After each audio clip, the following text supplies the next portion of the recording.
There's a lot of people. Yeah, we're live. We're on the air. We're live? We're live. Hi, live people. Check, check. I don't know who you are. I don't know who you are.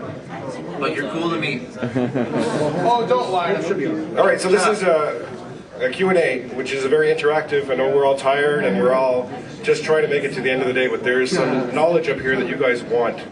So this is a Q&A session, a panel. Web tools for podcasting success. Logs, CMS, RSS software. You guys have the paper, you can read it too. Julien Smith is going to join the panel. Okay. And then, am I recording? Yeah. So basically, I thought the good way to go is we have very diverse experience up here at the panel. Give everybody 5 minutes to kick off, and then we'll go into questions. How would we do that? Is that okay with you guys? Sure. All right, so we're going to start. With very diverse, a way of saying some of us don't know anything and some of us know a lot. No. Take what you want. So on the panel joining me this lovely Sunday afternoon, we have Brent Morris. Brent Morris! Jay Moo from Uncle Seth. Snowball. And thank you to the what's your name? I don't know. Thanks, girls. Fred Smith from In Under Your Feet or something. Yeah. Ready! All right, so we'll start with Brent. 5 minutes. Who are you? I'm Bob Goyetche. I was so. Yeah! Yeah! My thing is recording. So, all right, so let's talk about web tools. Brent, 5 minutes. What are the most effective web tools? And now let's stay away from the audio. This is the web experience. The web tools for your site. The web tools that I find most useful, specifically number one would be WordPress, which is what I use to drive my Talking on the website. Oh, sorry. The tool that I use the most Take is your name, please. my name, Brent Morris, the Pleasant. Age, rank, serial number? Can you spell that for me? Yeah, the tool that I find the most use from is WordPress, and I use it to power my website and my blog. So I put all my show notes from my show into WordPress, and I really like it because it took no work at all to install.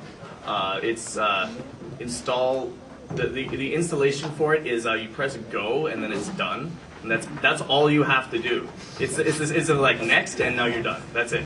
So I'm really happy with that. And one of the really good things with WordPress is that it's used by a lot of people. So there's a huge community of people that use it. So there's people who add like designs that you can just plug in automatically. These things they call themes, which just changes the look of your website. You can just download one and upload it to your website and turn it on, and it changes the way your site looks like automatically, and you don't have to monkey around with anything. And if you wanted to, you could just edit it on your own, so it gives you like a basis to start from if you're not good at web design.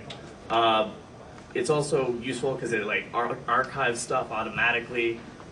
There's a whole plugin architecture, so you can just download the plugins that sort of increase the usefulness of your site. Like, for example, I have this plugin called Audio Player.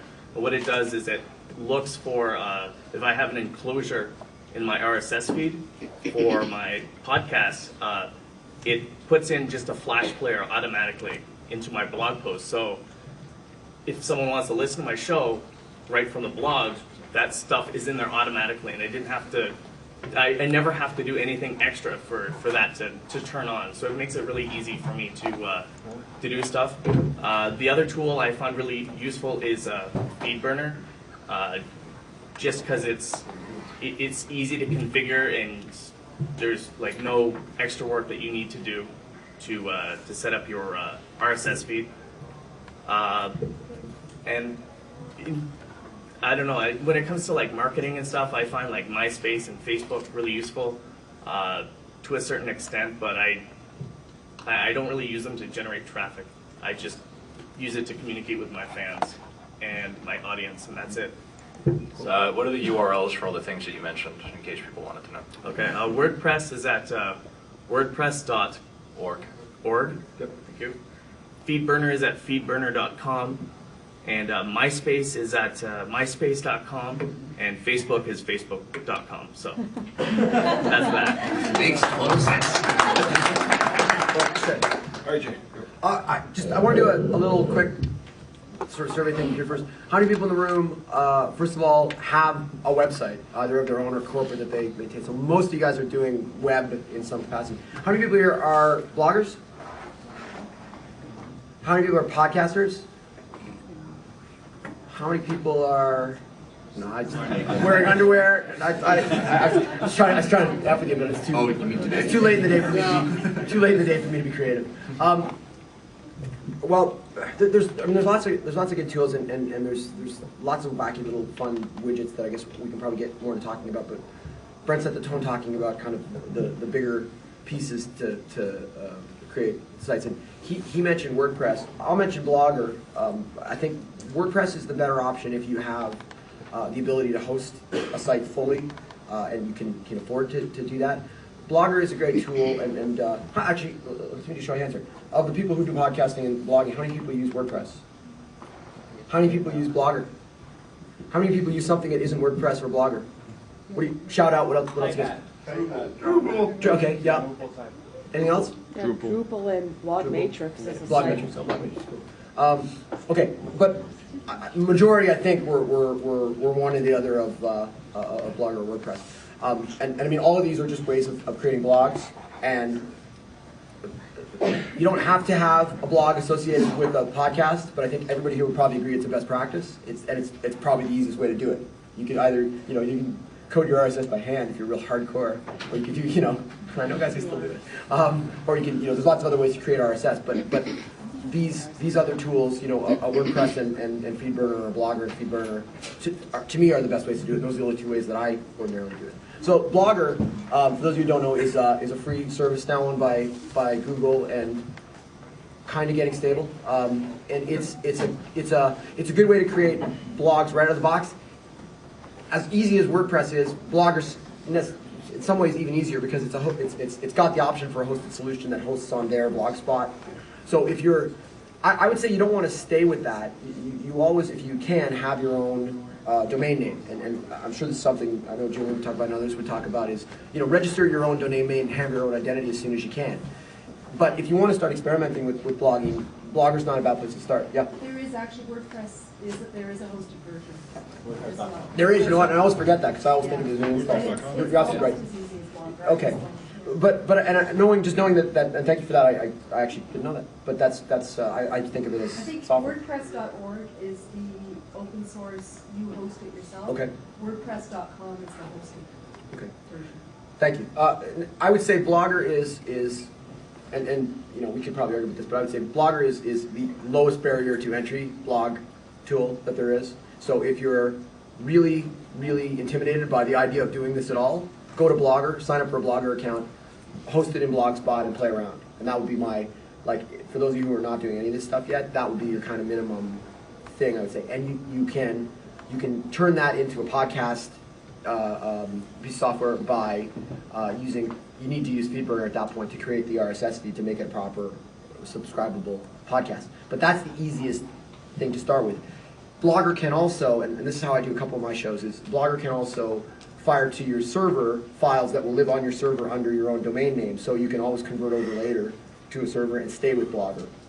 Blogger has the downside of being a hosted solution, so if their server's down or you can't log into their server, as sometimes happens, you can't republish your blog or you can't get in and make changes. So that's the downside. The upside is, and notwithstanding a WordPress hosted solution, the upside of something like WordPress is you need to install it, and it's as easy an install as there is for a server install, but it's still a server install, which I know is intimidating for some people. So that's just sort of the Blogger versus WordPress incoherent little rant that I have.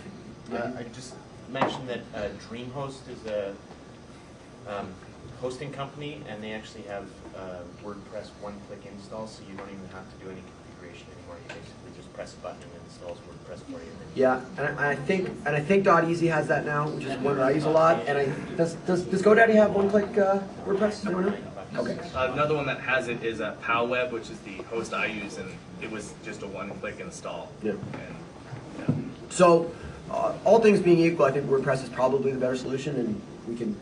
If anyone who's using Blogger is really adamant that Blogger is the better solution, then please feel free. But using both as I do, and as some of us I think do, I would say if you can go with WordPress, go with it. But if you're really really want to take some baby steps, sign up for Blogger. That's what I would definitely say buying the domain name is probably the single most important thing you can do, because I did it. I started on Blogger. I went to TypePad. I just switched. I had the domain pointing to Blogger. Yeah. Then I did domain mapping. You can. Your website name will, no matter where you park it, it's the name that's important. That is a huge point, and you know what? And it's not really a tool point, but it's an important point. And I preach this. Bill Sweetman did a podcast about this. I don't know if he's still around. Other people have talked about this. I guess it is a tool in a way. Is register for a domain name, and we mentioned some different, GoDaddy, DreamHost, all these different hosting companies that are cheap as anything now, right? GoDaddy, there's coupon codes around and things like that. There's it's like, what is it, like $7 or something just for the domain? The hosting is more like it's the cheapest, yeah. Talk to Julien later about some codes you can use there. But the point is this, and I say this to musicians a lot because I work obviously in the music community a lot, is a lot of musicians and a lot of others increasingly are using as their only sole domain name their MySpace account, putting it on their CDs. And I think that's horrible. And I'll tell you a real quick story. There was a band that had a very popular MySpace page, several thousand friends, whatever, and they were actually getting some traction from it and some interest. They had some label interest. The band was called Bones. Anybody know what happened to them? Well, Bones is also, you might know, a television program on a channel called Fox, who have a parent company called News Corporation, who also own MySpace. And one day they said, hey, we really want to promote our show on MySpace. So Bones the band, goodbye. You're now myspace.com/1626832 or something, like a stupid name. And we are putting our show on MySpace. The point of that is, it's obviously not going to happen to everybody, but a lot of people get banned for stupid things. Has anybody ever been banned from MySpace or had their account deleted from MySpace? Nobody. Almost always. Maybe. Who did? Chris Love. Chris Love. Yeah, good point. Did Mark Hunter? Did that happen? Somebody say? No. I heard somebody say.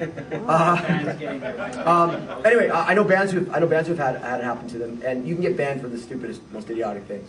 Like posting something that somebody finds mildly suggestive and somebody complains, and then you get deleted, and they don't, and it's a private site, so they don't have to give you any reason. Okay, so that's just my little rant about MySpace and what I see musicians do too often, and some podcasters tend not to do this, but others in the sort of web community. Don't use your MySpace page. Don't use your Blogspot account name. Don't use your whatever name hosted thing here. Use your own URL and point it to those things.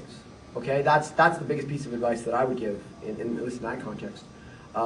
Yeah. So just use all of the free things to point to what you actually own. You got it, exactly. Like on my business card, there's one URL, which is jmoonah.com, and jmoonah.com links to the band, links to the blog, links to the podcasts, and then I never have to worry about that. And those are all hosted too, but my MySpace isn't, and Flickr isn't. Even Flickr, I mean, who knows, right?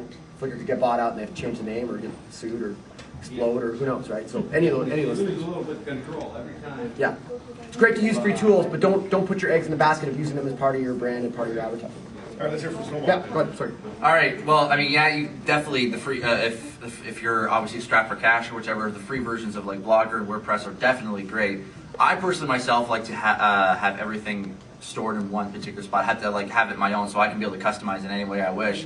And the first thing I would say, pretty much to start off, is if you have a name if you're thinking about doing a podcast and you have your own name, get yourself into the domain name quickly as possible. Get it out there, get it set up there, either a GoDaddy or a DreamHost. They can do either or. For $10, you can easily just forward it to somewhere. I personally use DreamHost myself, and it's easy for $10 a month, or even sometimes even less.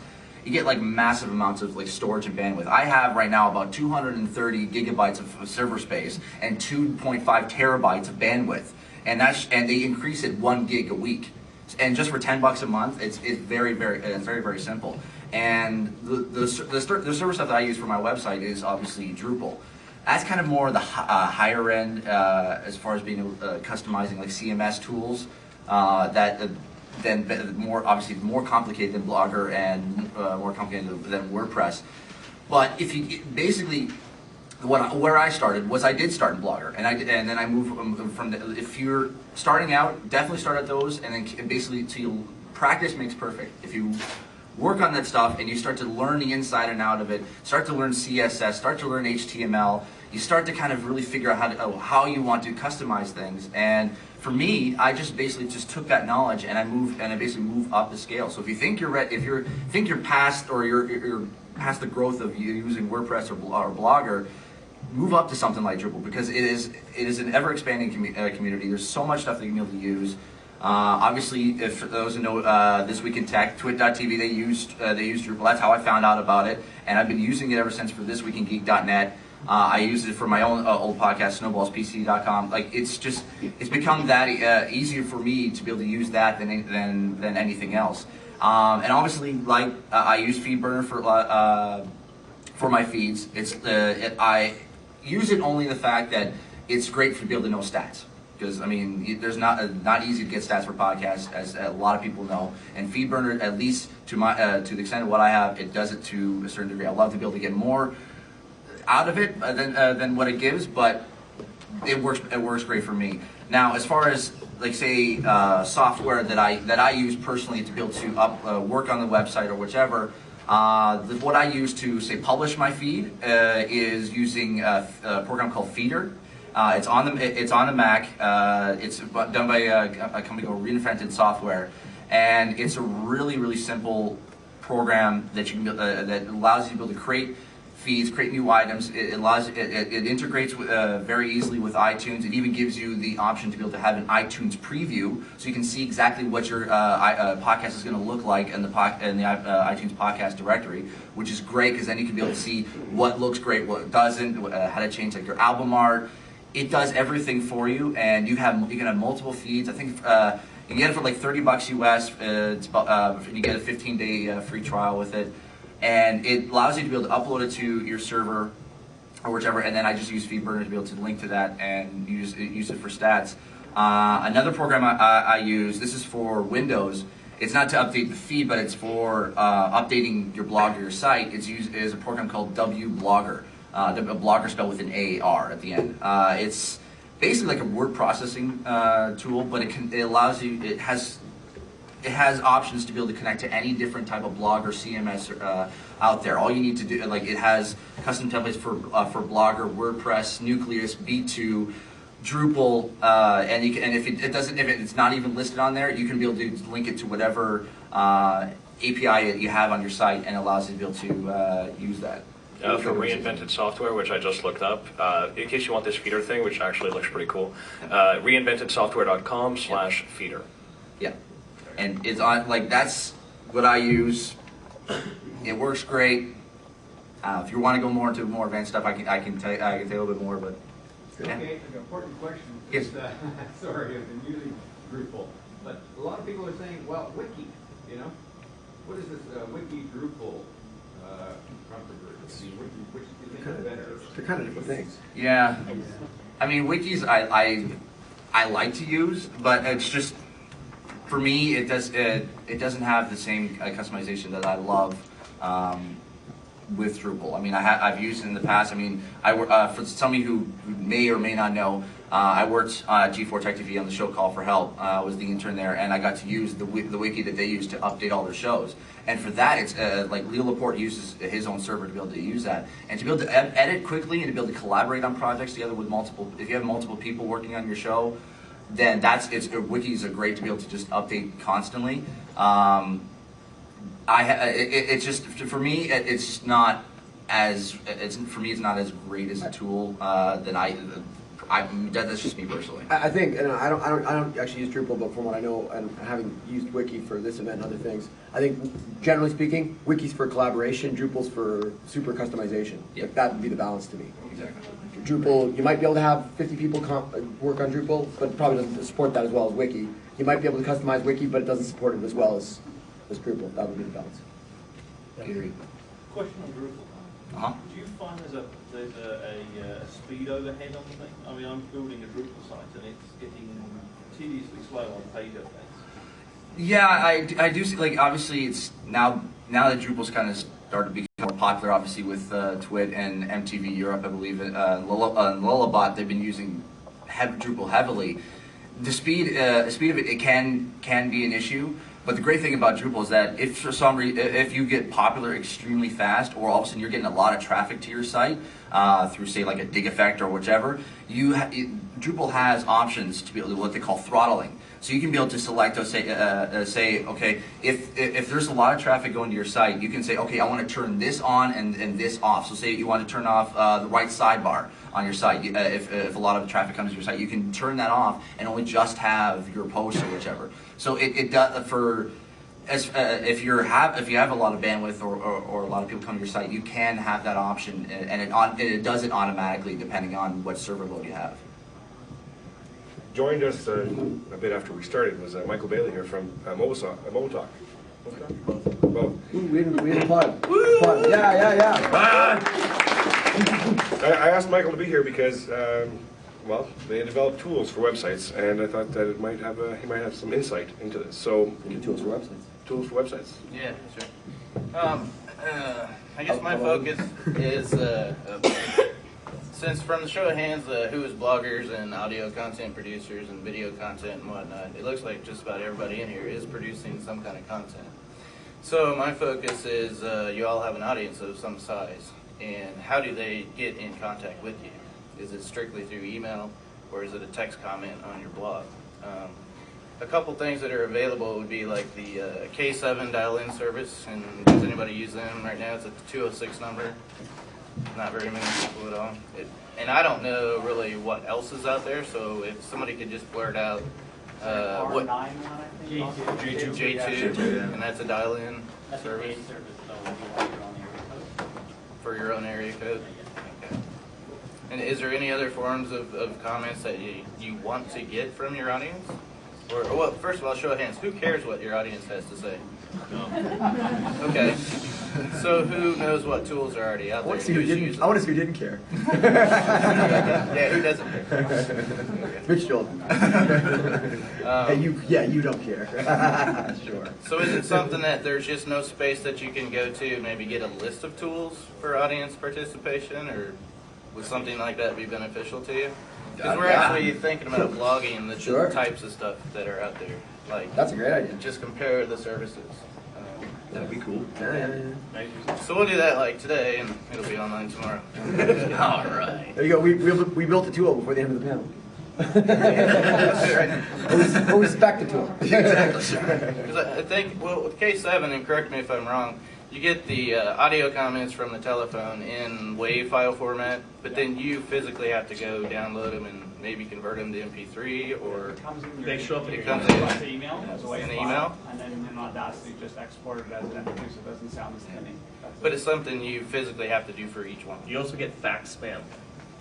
Yeah, that's true. Yeah. Well, something I found out recently, just along those lines, is if you get an 800 number through Bell, I know a company that did this. They can get their stuff as I think it's either WAV or AIF format files, and it gets emailed, and you can set that up. So you got to pay. But if you were interested in getting an 800 number, just in case anybody's got the money that they want to put into that, it would be the same process essentially. Obviously, you got to pay for the 800 number, but I think that's part of Bell's service now. Someone can correct me if I'm wrong, but I was at a client's place and they showed me that, and they're like, yeah, we get this email whenever we get an 800 call. And I looked at it, it's like, dude, this is a link to I can't remember if it was WAV or AIF, but it was a standard audio format, so you could do the same thing with that. I think another source I love I'm going to set up pretty much as soon as in this weekend is Skype. Has basically a Skype voicemail. So you basically just call it up and just leave a voicemail message, and it gets sent right to you. So I love using that. I think I can't remember if Odeo is still doing it anymore, but I believe you can also be able to set that up to have a voice message just get sent to your email too. Did you have a question? Yeah, well, I was just going to say Vonage is another thing.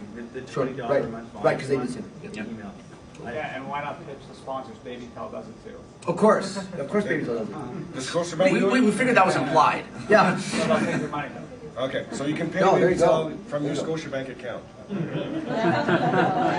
Gotta tip all the sponsors. Cool.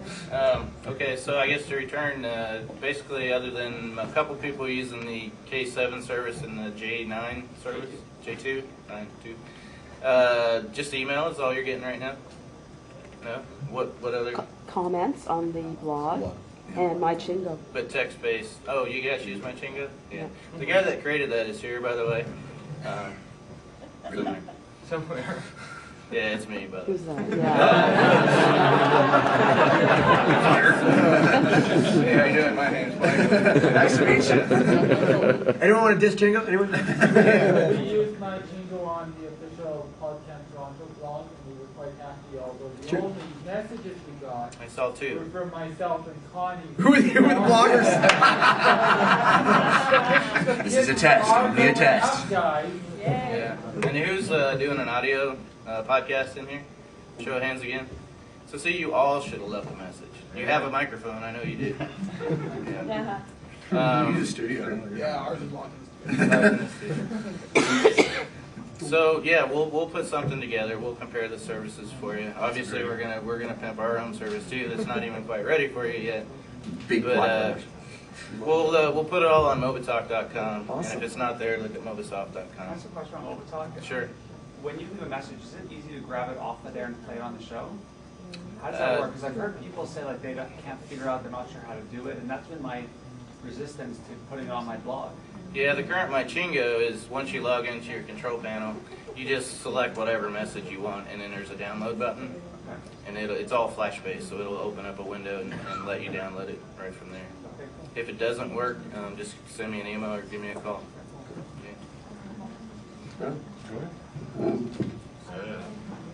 I wanted to append to the K7.net conversation the fact that they also have something called Call8, which is KALL8.net. For Listen to Your Kids, I bought an 800 number through them, and it synchronizes. It's great, you know. So it cost me about, I think, $50. I got a custom 800 number, and it's mine like until the end of time. I just send that to my K7, so people don't have to call the 206 anymore, which is great. Other than that, $50 flat, like that's it. $50, yeah, and then you pay a retardedly low amount for the for the minutes. Cool. Yeah, that's good to know. Yeah, it's pretty cool. Because I mean, when it comes down to it, if I'm paying 2.5 cents a minute, I'd rather take that 2.5 cents a minute, you know, add it to my bill or whatever, so people can call me. Sure. You know what I mean? That's if they can only use a phone. You know. I'm gonna call you. Why not? Yeah, there we go. Exactly. Sorry. Pardon me? KALL8. Yeah. And the number 8. Yeah. The number 8. I'm sorry. Yeah. Netter.com. In addition to that, I use I use WordPress, I use Twitter, I use Skype, and FeedBurner, and so on. I would like to append to that although they should never be kind of like, you should never really focus on them, social networking tools, I hate Dig, but I mean, like Dig, like Reddit, and a number of other ones, Delicious, and recently my favorite is StumbleUpon, which I would highly recommend that you use. As podcasters, the best thing that we can do is if you like somebody else's show, it's a StumbleUpon, you go to stumbleupon.com, it's a toolbar, you add it on to your Firefox or wherever, and it allows you to press I like or I don't like to any kind of show that you would like. So if you do like that, any particular show, if you like, you know, whatever, doesn't matter. You can click on I like it and send other users that are similar to you to that website. So you're doing everybody that you listen to a favor by using this. And likewise, if the same thing happens to you, then people would put Stumble on you. And I've gotten something like 15,000 visitors this month from StumbleUpon. So I would really, it's not something to discard. Users that are similar to you, how? Pardon? Users that are similar to you, how? They like the same things you like, and don't they like the same things you like. Based on how you use StumbleUpon. Yeah, that's right. You when you're on a page, you click on the toolbar, whether you like or you don't like something, and it saves that in your profile.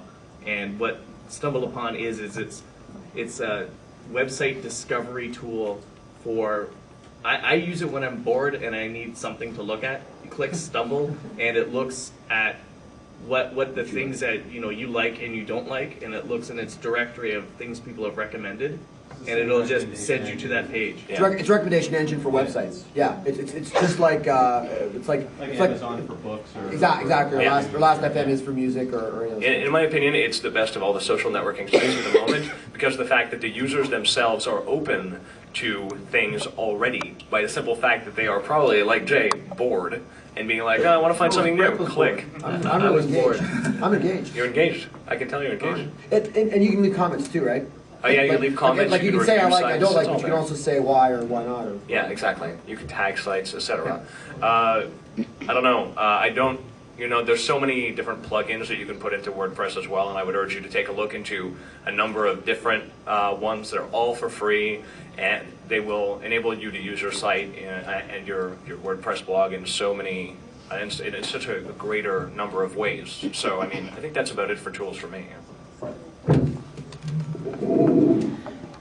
I guess there's a couple I can mention too, just because it's really all about connecting with your audience, right? Your listeners, and it's not even an audience anymore. It's about enhancing the conversation and making it easier. And there's all kinds of gadgets, and don't be afraid to try stuff. There was I think it's gone down a bit now, but last year one of the big things was Frapper, F-R-A-P-P-R, which is a little map thing, and it shows people where you are, and they can put where they are, and then so the next person sees where you both are, and then the next person sees where the three are, and everybody has a little flag, and you know, it's like a big. It's just a map with dots. And then we all look and go, and the amount of time and energy that was spent on these dots was incredible. Yeah. But it engaged everyone. So, hey, look, we're all north of Cuba. Yay. So, like, I don't know if that's saying something or whatever. So it was just an interesting way to see people relate to it. There was the other one, which was cluster hits, which was more of an automatic map. That would just, based on your IP address, put a red dot where you were. So you could just look at your visitors, so in the world, and you see where the concentration of dots. It's all about dots. Where the concentration of dots were, and you'd see where your visitors were. So for some reason you had tons of visitors from Italy, maybe you want to start speaking Italian on your show or something. So don't be afraid to try new stuff. And then there's everybody seems to be wanting to use WordPress a lot. There's the social networking plugins, things like Ultimate Tag Warrior. I think you need Sociable. Yes. Make it easy for people to interact with you, and make it easy for them to interact with each other about you. And then that way you're going to be good. Can I ask a question of you and the panel? Because I don't actually use any of those, because I never know which ones to do. Like, some people have dig. Has anyone ever hit the dig thing on somebody's thing? Like, is it ever, like, I dig that and I'm going to dig it by hitting a little dig thing, as opposed to going to dig it? Does anybody do that? It doesn't have like, a lot. So what ones do you guys use and not use? Like, personally, like, shout them out. Like, of those little chiclet diggy things. Because I never hit any of them personally. Okay, guys. Okay, so show of hands. Have you dig somebody else's podcast? Have you ever done it? By their little dig icon. By their little dig icon. Yeah? Oh, some people have. Okay. All right. That's. Which ones of you use Reddit? No one. No. I use Reddit, but not through that. Okay, and what about Delicious? Anyone else? Yeah. Okay. Technorati? For ego surfing? Hugh, I'm looking at you. By the way, I'm ranked 136,000. I need to bring that up, so. Guys, come on. And Stumble Upon, just for the hell of it. Anybody? Okay. Oh, a few. Good. Okay, well, that's good to know. I mean, that's good info for me because I never hit those. So I have my own. I mean, I have my own buttons for Delicious and Dig It. But the thing is that you don't have to be a digger. But let other people dig you. No, but I've done for other people, and I've done other people, but through my dig button, not through their dig button.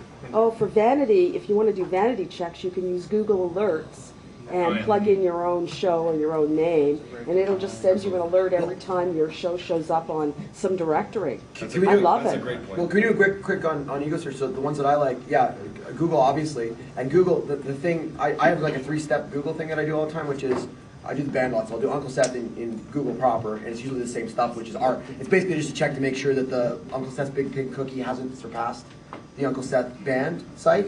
So anytime they do, I just hammer away at my SEO stuff again. So that's my first step. My second step is Google News, because occasionally we do end up in news, or we end up in blogs that get aggregated by the Google News. And then the third one is Google Blogs. So I just do this like click, click, click kind of thing for Google. So does everybody know that? You can do those. I throw in there Technorati. Wait, and then the next. So then my next thing is Technorati. Yeah, I was going to do Technorati, and then the one I always do also is Podzinger. Do you guys know Podzinger? Nope.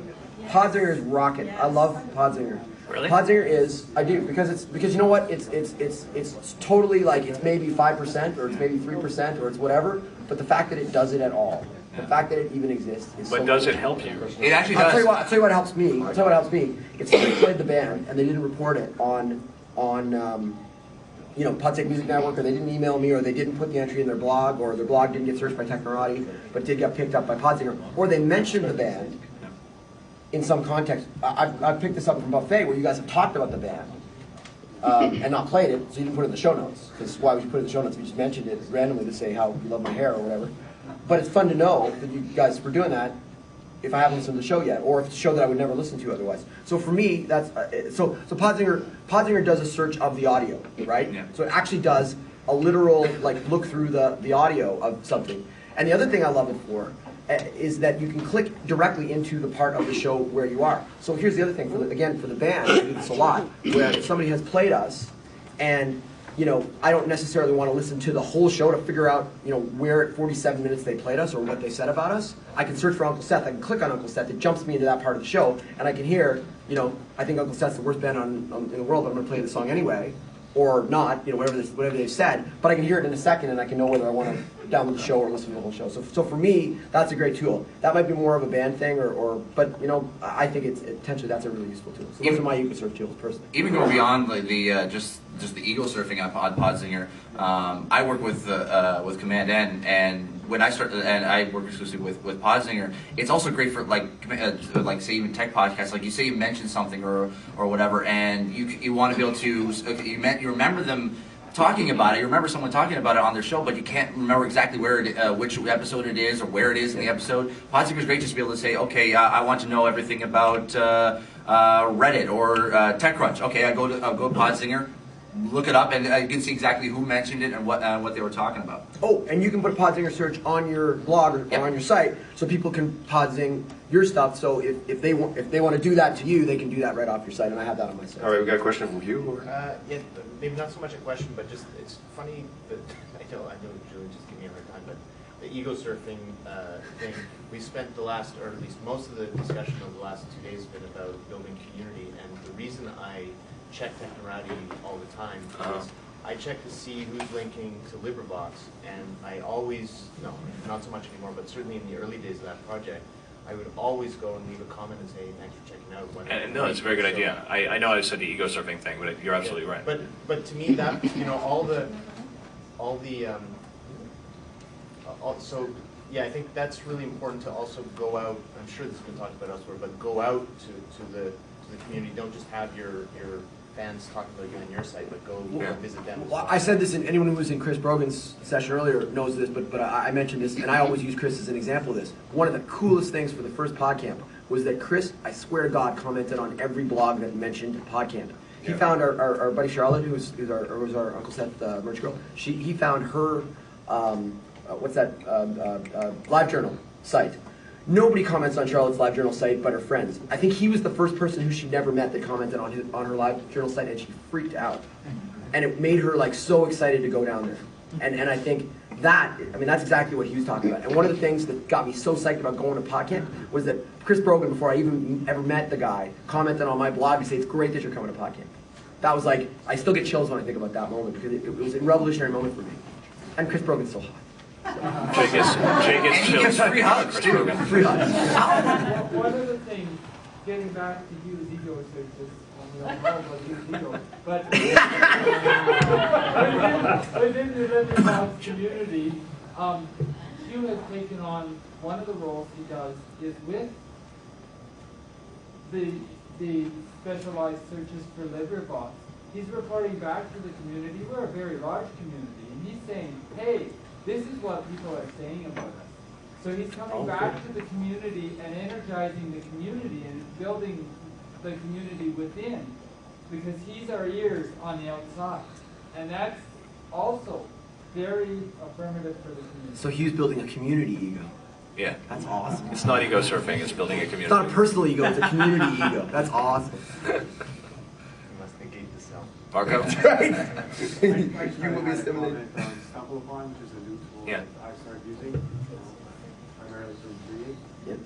Julien's helped on that. Yeah. Is that a lot of podcasters do interviews, and sometimes they don't know who to interview.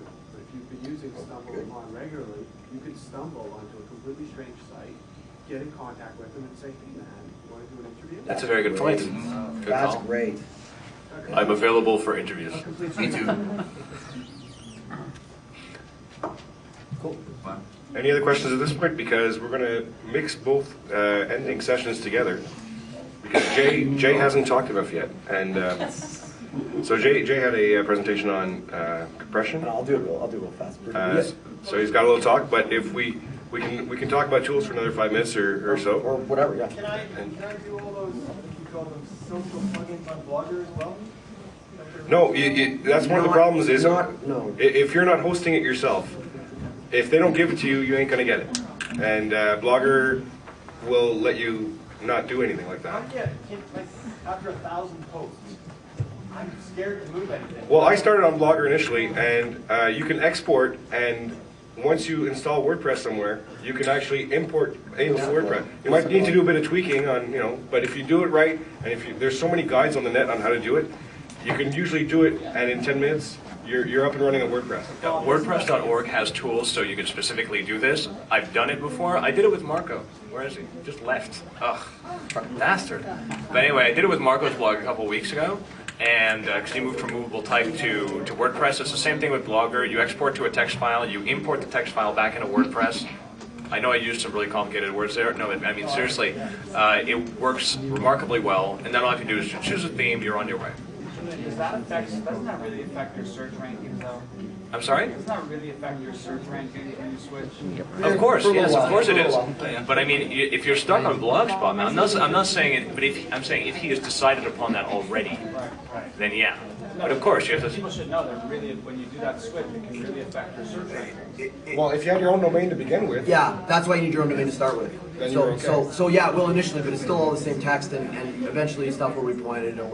It'll correct itself. You could technically, if you wanted to, like say for instance, you wanted to forward a blogspot URL to your own domain, or you got your actual own site, you can set it up in the little template option and in WordPress or Blogger to say, okay, redirect to this site, and it'll automatically do it for you. So even if say, a Google search comes up to your Blogspot blog, you can have it automatically redirected wherever you want to. And you still, I mean, you have automatic access to Blogger because your account never really goes away. So you can have that still constantly up there until it's pretty much everyone moves over to your new site. So we have a question in the back, or is that a stretch? I think it's a stretch. A stretch. Any other questions on the Webtools? We can come back. Yes. Yep. A good plugin for podcasters for WordPress is called PodPress. Yes. Know the URL. It combines the flash area you were talking about. It puts in links to Delicious and Technorati and everything in each post that people can click. Gives the MP3 links a little bit, all automatically. It all shows up right in your post page when you write the post. That URL, that was Dan K something. But if you go to mightyseek.com, mighty like Mighty Mouse, Mighty Seek, SEEK, /podpress. And actually, there's a portion of Mobitalk that's in there, but it's going to be coming back out. So, because we're going to have our own plugin. So, anyhow, plug for me. Does anybody have a tool to take audio and make text? The closest thing to that right now is what Podzinger does that I can think of, and there's another one that didn't really work as well. I found. What was it? What's that? Podzinger.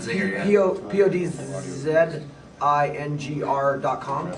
And again, it's not a. They are very adamant about this. It's not a transcription service. It's not a. We convert all your text accurately into transcription. It's a tool for finding things and jumping to a point in a file. It's the closest thing that's out there right now. There are text to voice. It's not bad actually. I mean, really, like it's getting better all the time. But I mean, the fact that it does it, and you know what, and it does a remarkably good job for like the Uncle Seth podcast. If you guys ever listen to it, it's four of us all talking over each other, and I'm stunned how often it actually picks up what we say to any degree of accuracy. So you know, and we'll mention like I'll check against people that we've mentioned or other bands or song names or things like that, and I'd say it's maybe 50%, but that's freaking amazing for something that's listening to 3 people, 4 people, 5 people with totally different voices. It'll pick up something Tara said when Blake's talking at the same time, You know, their voices are like, I mean, to me, from an audio sort of engineering background, looking at it, it's like you're getting like these weird mix of frequency ranges and sounds, and you're actually picking up meaning from that automatically. That's amazing. So that's the closest thing to that right now, I think. What's Plug doing? Plug? Plugged. I don't know that one. Do you know that one? What, aren't they doing some kind of transcription? I think they're doing transcription. Because they have, the big thing was they did Bush's State of the Union speech, and they did it all down to text. Cool. Was it automated? Cool enough from Best Damn Tech Show Yeah. or whatever. He is now their champion for blogging. But I believe they do something. I'll check on that. Plug? Yeah. Any weird missing vowels or anything? P-L-U-G-G-D. P-L-U-G-G-D. Okay. Yeah, cool. There you go. I didn't know. No, I did that one. I didn't know. Could be very valuable just getting a section here. Well, and the thing, one of the areas where I worked for a time when I was at the University of Toronto is I worked with folks at the Adaptive Technology Resource Center and worked with people with special needs. And I think ultimately you need to be able to go between formats both ways, always. You know, there's things like JAWS and screen readers and things like that to go from one direction, but I think ultimately, you know, the transmutability of content into different forms for consumption by people who have all their faculties, but for people who don't. So I'm talking here about people who are blind or otherwise not able to see text. They can hear text through readers. People who are deaf and can't consume podcast content or hard of hearing easily. It would be great if there was automated services to allow them to get all that content. I think it's only a matter of time, and I'm talking like, you know, a couple of years, not 10 years. I think it's going to come soon. Well, the closed captioning on television. I mean, how do you access anything like that? Well, that's right. Okay, closed captioning, of course, is human done, right? So you can get transcriptions. There's transcription services like I know CC Chapman, Managing Gray. He does transcriptions. Now he releases them like a week later or something, and he posts them full text in his blog. Does anybody know anybody else who does full text transcriptions? Do you do full text transcriptions? I use the same girl that CC Oh, there you go. Cool. Yeah. So you could probably hook them up if they want that, right? Oh wait, who is this? Who wants? Well, if you were looking for full text transcription, if there's people looking for audio transcription for a half-hour show of which is like maybe 30% filled with music, it's maybe costs about $5. I don't go to a company. I go to a girl, and she hooks me up. It makes me, maybe it takes about a week, like CC. Yeah. For me, I don't do it for the people right away. I do it mostly to get extra content on my site and for people who need to go back and be like, hey, when did he talk about this, and search, you know? But for now, it's a human process to do it properly. Right. And I think for the near future, but not the too distant future, we'll have something. There's a guy in Montreal who set up a company to... Oh, I'm sorry. Yeah, that's Transcribe R, because there's no E. It's like Flickr. So Transcribe with an R, and that's a company in Montreal. I don't know. I don't know anything about them. The guy's all right. His name is AJ, and he has what is a transcription service. And there we go. So transcriber.com. They're in Montreal, so they're probably slightly shifty.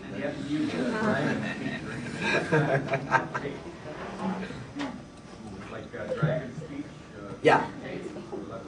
Well, yeah, no. I mean, the problem with those kinds of software is they generally need you to train them, and they generally need you to read carefully so that they pick up each word individually and will only work if you are, and I screw them up every time in about 3 seconds. I've tried those things so many times, and they lose, like, you know, the estimated accuracy for best case for most of those is about 98% or 99%, which sounds great until you realize that means 1 in every 100 words you got to correct, and that's a lot if you're doing a 1,500 word thing to go through and go, you know, oh crap, I better make sure that it doesn't say, you know, that it says ambulance instead of ambience, or, you know, like those kinds of things, right? Here's a bit of an off-the-wall question. I've got a blog and a podcast and my videos and but I don't even know how to, I have a website that I still pay someone to update.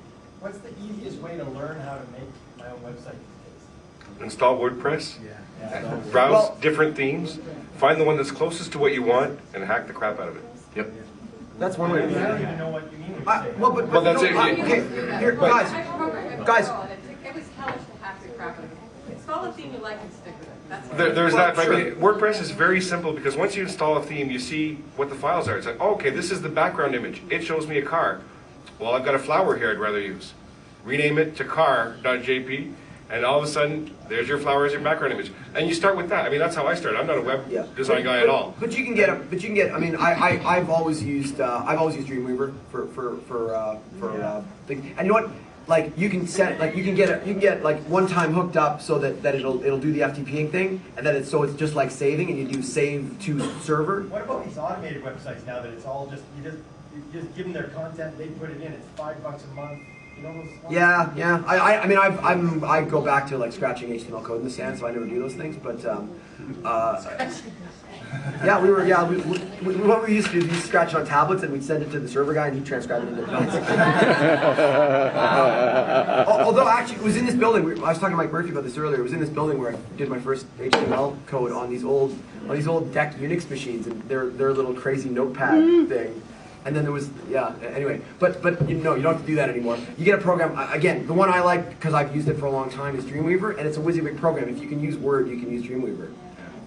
If you want to really kind of say get into hacking your own kind of theme, what I use, especially like with using example of WordPress, what I would do is I would take a template that you like and you think you could be able to customize it a little bit. You can go into the WordPress admin panel and you can be able to edit the actual template files right there in the WordPress admin panel. And with the first thing that I would, if you want to start learning to do that, the first file that I would go into is your CSS style sheet.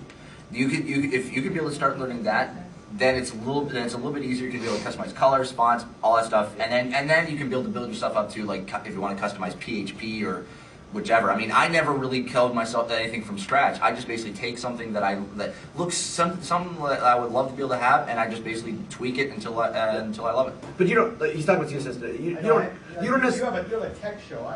No, but you don't necessarily have to look at the code to do like you know. There's stuff that where at a certain point you'll want to learn it. But here's the thing: if you've got somebody you're working with, get them to get it looking like how you want it to look. Like hire some a good friend of mine is this guy named Ian Graham who actually wrote one of the early books on the HTML source book. Oh, I love that book. Right, I worked with Ian for a number of years. I drank with him the other day, and he's like, dude, you know it's kind of embarrassing. I'm like the old school HTML guru, and my website looks like shit. He said, do you know somebody who can just do my CSS? And he wrote a book on CSS, and he's like, do you know somebody who can just do it because not because he doesn't know how to do it. Because he knows how to do it probably better than most people on the planet. It's just that he doesn't have the time and sort of creative energy to sit around and go, what fonts look good with this? And that's basically what it comes down to. He goes, I'll hire somebody, one time to style my site. I just need somebody who can sit down and do it. So that's the kind of stuff, like you're talking about CSS and that. You don't necessarily have to learn that. Get somebody to get it to style. And you know what? Lots of people who are tech make things that look like crap because they don't have the eye for it. I mean, get somebody to do that stuff for you initially.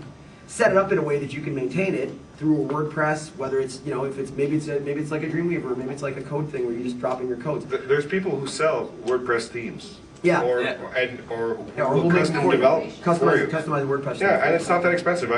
All my sites are running on WordPress, and you don't want me to even paint a living room. That's how bad my ability to judge colors and stuff is. And you change the content every day, but you don't have to change the format and the colors every day. Once you lock into something, right? So WordPress lets you change the content. It used to be the content and delivery were the same. Now with WordPress and these kinds of tools, you take care of the content, and the tool will take care of the presentation. Right.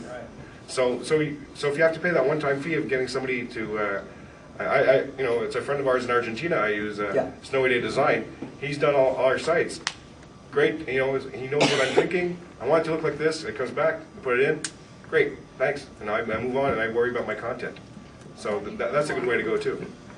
I wouldn't use that as a barrier to entry to get the site really beautiful. As you want your site up, you can just take whatever the theme is in WordPress, the default theme, just use that, get your content up, and then if you want to spend money. There's some killer default themes. There's also there's thousands of free themes on the net as well. You have a Mac, don't you? Yeah. Go .Mac. And just use .Mac, it's simple with iWeb. I don't like it. And I have the website. It's so simple. You definitely can customize it really easily, like it's super simple. Just let the Mac people work for you. You're not that much of an idiot, Barry. Oh, I am. We love you, Barry. There's WordPress, right? This is All right, so we're, I guess we're done with the tools unless there's any questions still outstanding. Should I do my like 5-minute version? All right, so thanks to everybody on the panel. There you go.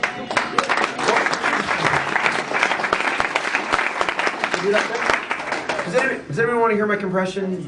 Yeah. Because I kind of mushed it in together with this because I thought it's actually not. It wasn't a half hour, so I just thought we might as well extend this. So I'll do the real quick spiel on it. Do you guys want to take a break and we'll do the quick spiel and then do the end of the day?